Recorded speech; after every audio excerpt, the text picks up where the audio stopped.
कभी दुनिया के नक्शे को गौर से देखा है? उसमें हमारी नज़रों के ठीक सामने सदियों से एक बहुत बड़ा रहस्य छिपा हुआ है। एक ऐसी पहेली जिसके टुकड़े पूरी दुनिया में बिखरे पड़े हैं। और आज हम इसी भूवैज्ञानिक जासूसी कहानी की परतें खोलने वाले हैं। देखिए, सदियों से जो भी नक्शे बनाते थे, उन्हें बड़ी अजीब सी चीज दिखती थी। अटलांटिक महासागर के दोनों तरफ एक गजब की सिमिट्री। ऐसा लगता है जैसे दक्षिण अमेरिका और अफ्रीका के जो किनारे हैं, वो एक दूसरे में बिल्कुल फिट हो सकते हैं। तो सवाल यही है, क्या ये बस एक इत्तेफाक था या फिर ये एक बहुत बड़े रहस्य का पहला सुराग था जिसे सुलझाने में दुनिया को दशकों लग गए? यही वो सवाल है जो आज के इस विश्लेषण के केंद्र में है। तो इस मामले में एंट्री होती है हमारे पहले जासूस की, अल्फ्रेड वेगनर। उनका एक ऐसा आइडिया था जिसने उस वक्त की पूरी साइंटिफिक कम्युनिटी में समझिए एक भूचाल ला दिया था। साल था 1912 जब जर्मन मौसम विज्ञानी अल्फ्रेड वेगनर ने एक थ्योरी पेश की, कॉन्टिनेंटल ड्रिफ्ट यानी महाद्वीपीय विस्थापन।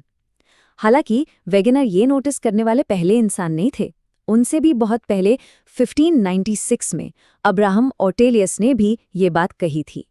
पर वेगनर वो पहले शख्स थे जिन्होंने इसके लिए बाकायदा वैज्ञानिक सबूत जुटाए। वेगनर का जो मेन आइडिया था वो था पेंजिया का। पेंजिया जिसका मतलब है सारी जमीन, और इस अकेले विशाल महाद्वीप को घेरे हुए था एक विशाल महासागर जिसका नाम उन्होंने रखा पैंथालसा, मतलब सारा पानी। तो सोचिए, एक जमीन और एक महासागर। वैगनर के मुताबिक करीब 20 करोड़ साल पहले ये सुपर कॉन्टिनेंट पेंजिया टूटने लगा। पहले ये दो बड़े हिस्सों में बटा, उत्तर में लोरेशिया और दक्षिण में गोंडवाना लैंड। और फिर धीरे धीरे ये टुकड़े खिसकते गए और आज की दुनिया का नक्शा बना। लेकिन इस कहानी का सबूत क्या था? और बस यहीं से वैगनर का असली जासूसी वाला काम शुरू होता है।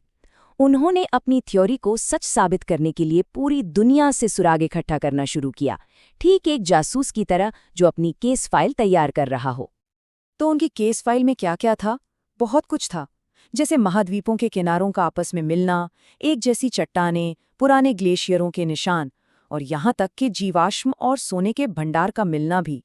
मिसाल के तौर पर ब्राजील के तट पर करीब 200 करोड़ साल पुरानी चट्टानों की जो बेल्ट मिली, वो पश्चिम अफ्रीका के तट पर मिली चट्टानों से बिल्कुल मैच करती थी। अब ये कितना बड़ा इत्तेफाक हो सकता है कि बीच में इतना बड़ा समंदर हो और दोनों तरफ की चट्टानें एक जैसी हों? फिर एक और बड़ा सबूत मिला। मेसोसॉरस नाम का एक छोटा सा जीव था जो सिर्फ मीठे पानी में रह सकता था।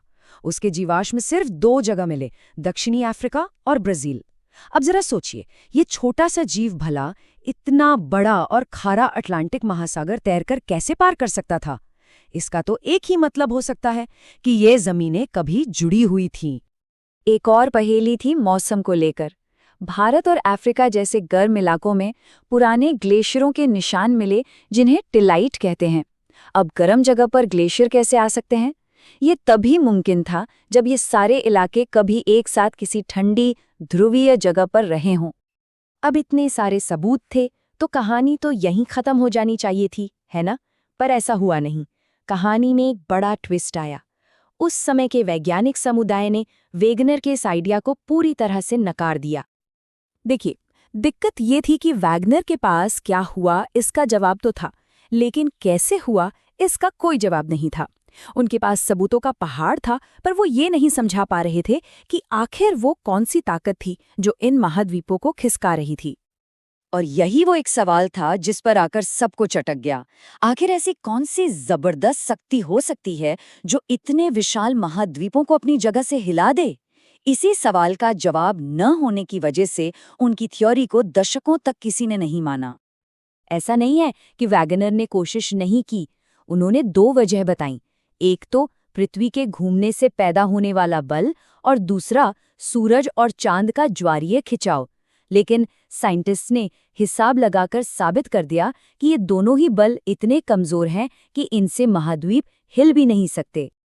तो कई दशकों तक वेगनर की ये थियरी समझिए ठंडे बस्ते में पड़ी रही। फिर कहानी में एक नया मोड़ आया जब एक नई टेक्नोलॉजी ने उस पहेली के खोए हुए टुकड़े को सामने ला दिया। ये टाइमलाइन देखिए, गैप कितना बड़ा है। 1912 से लेकर मामला अटका रहा।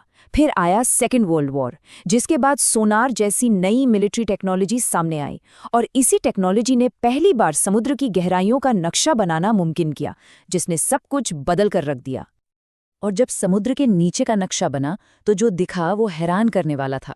समंदर के बीचों बीच एक बहुत बड़ी पहाड़ों की रेंज थी जिसे मिड ओशनिक रिज कहा गया, और वहां की चट्टानें महाद्वीपों की चट्टानों के मुकाबले बहुत बहुत नई थीं। रिज के पास सबसे नई और उससे दूर जाने पर पुरानी होती जाती थी।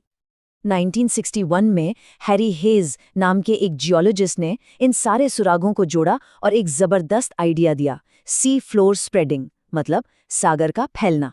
उन्होंने बताया कि मिड ओशनिक रिज पर धरती के अंदर से गर्म लावा ऊपर आता है, ठंडा होकर नई जमीन बनाता है और पुरानी जमीन को दोनों तरफ धकेलता है, बिल्कुल एक कन्वेयर बेल्ट की तरह।